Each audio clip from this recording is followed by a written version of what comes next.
Et si je vous disais que quelque part en Thaïlande, dans un lieu encore gardé secret, une base a été allouée à la CIA pour torturer des suspects étrangers.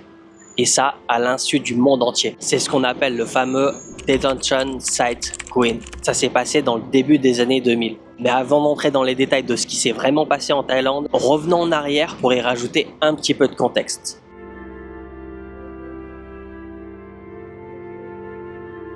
11 septembre 2001. Cette date ne vous est certainement pas inconnue. On assiste tous en direct à la télévision à un des attentats les plus impressionnants qu'on ait connus. 2 avions détournés s'effondrent sur les fameuses tours du World Trade Center. Presque 3000 morts enregistrés. Et à ce moment-là, c'est George W. Bush qui est le président des États-Unis. Et il fait une promesse au peuple américain et au monde entier, c'est de trouver les coupables et leur faire payer. George W. Bush, fils d'un ancien directeur de la CIA, il va donner une mission très importante à la CIA, c'est justement de retrouver coûte que coûte les coupables. Et pour ça, aucune pitié pour la méthode. Mais pour cela, bien sûr, impossible de les ramener aux États-Unis. Trop de lois, trop de règles. S'ils sont emprisonnés aux États-Unis, il va falloir leur fournir un avocat, ils auront des droits, enfin bref, ils pourront pas faire ce qu'ils veulent. Et pour eux, à ce moment-là, c'est vraiment pas la meilleure méthode pour des suspects terroristes. Donc le 17 septembre 2001, soit 6 jours après l'attentat, le président des États-Unis signe un mémo qui donne carte blanche à la CIA. Ils peuvent capturer et détenir secrètement les terroristes présumés. Et pour les aider dans cette mission, il y aurait pas loin de 54 pays du monde entier qui participeraient au programme secret de la CIA. Ils auraient profité justement des bases militaires américaines comme prison pour les terroristes dans certains de ces pays. Ils auraient séparé ces prisons en plusieurs noms. Tout d'abord le Detention Site Queen, qui était basé en Thaïlande, et c'est celui-ci qu'on va voir dans cette vidéo, celui qui nous intéresse. Mais on a également d'autres codes couleurs, par exemple le Blue, qui lui se trouve en Pologne, le Black en Roumanie, le Violet en Lituanie, puis Cobalt, Brown et Orange, eux, en Afghanistan. Et puis bien sûr le plus connu, marron et indigo au Guantanamo. Et d'ailleurs il y a de fortes chances que ça soit uniquement celui-ci dont vous avez déjà entendu parler. Et les prisonniers seraient déplacés assez régulièrement d'une prison à l'autre pour éviter que les ONG et les habitants soient au courant de ces pratiques. Et maintenant que le contexte est posé, retour sur la Thaïlande.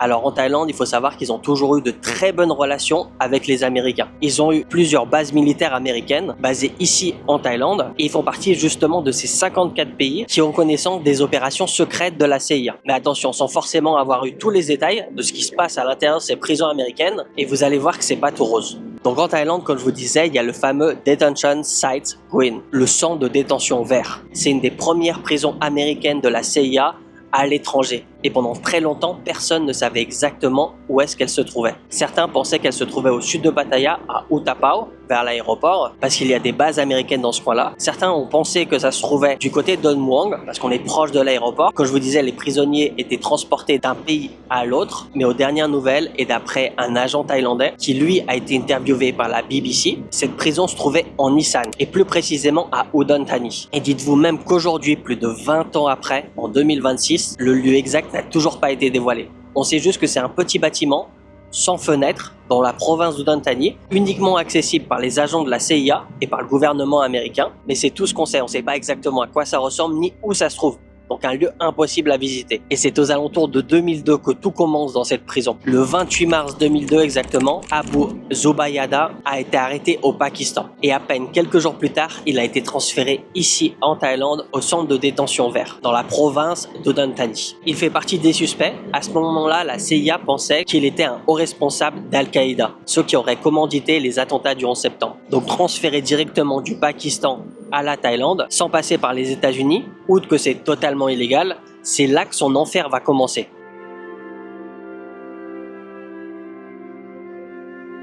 Cette prison secrète était une vraie salle de torture. Dans cette prison secrète, à l'abri des regards mais également de son existence, les pires tortures se faisaient. Rappelez-vous, la CIA avait carte blanche pour faire parler les suspects, les terroristes sur cette opération. Donc tout ce que vous pouvez imaginer, tout ce que vous voyez dans les films, dites-vous que ça se passait dans cette prison. Avec tout d'abord ce qu'on appelle le waterboarding. C'est une simulation de noyade. En fait, si vous voulez, le suspect est posé sur la table, il est couché sur la table, ils lui mettent un tissu, un drap sur le visage et lui versent de l'eau pour simuler une noyade.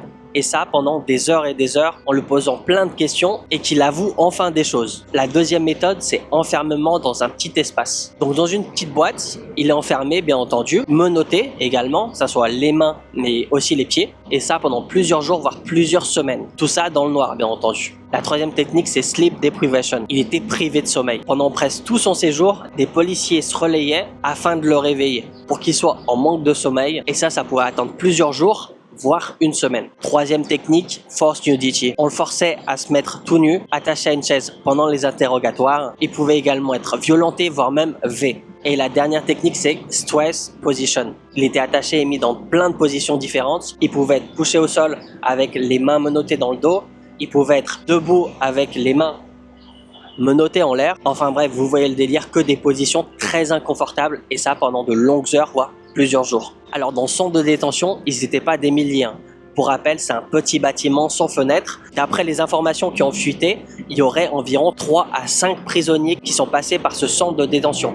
Mais au total, il y en aurait plus de 150 dans tous les centres confondus. Et pourquoi le prisonnier Abu Zubaydah, c'est le principal intéressé de ce centre de détention? Vous allez bientôt savoir pourquoi.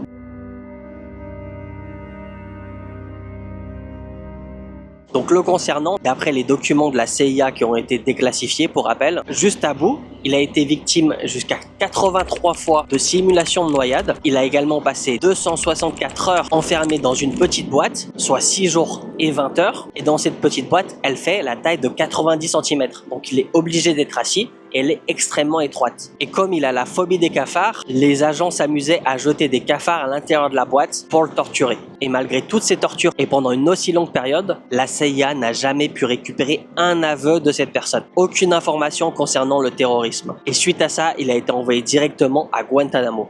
Et c'est seulement quelques années plus tard qu'on apprendra qu'il était totalement innocent. Il n'avait aucun lien avec les terroristes. Mais dites-vous que dès 2002, que ce soit les ONG ou alors même les habitants, ils se doutaient de quelque chose. Ils savaient qu'il y avait quelque chose de pas net qui se passait. Mais c'est seulement en 2014, au changement de gouvernement, que la CIA a décidé de déclassifier ses affaires. C'est donc à ce moment-là, soit environ 12 ans après, 13 ans après l'attentat même, on apprendra donc l'existence de ces prisons, mais surtout ce qui se passait à l'intérieur. Si cette enquête vous intéresse, je vous mets 3 vidéos. Déjà 2 vidéos 100% en thaï. Par contre, si vous comprenez pas le thaï, j'ai créé une formation complète à ce sujet-là, auquel je vous explique de A à Z comment moi personnellement j'ai fait pour parler thaï couramment. Comme vous avez pu le voir à travers d'autres de mes vidéos, des micro-trottoirs, mais aussi des interviews 100% en thaï. Je vous mets le lien dans la description et je vous mets également une autre vidéo 100% en anglais cette fois-ci. Et vous aurez beaucoup plus d'informations, alors un peu moins sur la Thaïlande, mais beaucoup plus sur ces prisons américaines à l'étranger. Et je vous conseille également un film qui parle de ça, un film américain super, mais il y a un acteur français. Le titre en français c'est Désigné coupable ou The Mauritanian en anglais. Donc c'est basé sur une histoire vraie, sur une des personnes qui était suspectée et qui était totalement innocent, qui a vécu toutes ces tortures. Je vous invite vraiment à regarder ce film, il est très intéressant. D'ailleurs, dites-moi en commentaire si vous connaissiez ces histoires, si vous saviez qu'en Thaïlande, il y avait une prison secrète de la CIA, parce que ça fait quand même le tour de tous les journaux, que ça soit en Thaïlande, mais également partout dans le monde. Mais malgré tout, je pense que beaucoup de personnes et beaucoup de Thaïs également ignorent l'existence de ces prisons. Enfin bref, n'oubliez pas de liker la vidéo si ça vous a plu, de vous abonner à la chaîne, parce qu'il y a plein d'autres types de vidéos un petit peu comme ça, style enquête, immersion. Et puis moi, je vous dis à la prochaine. Ciao!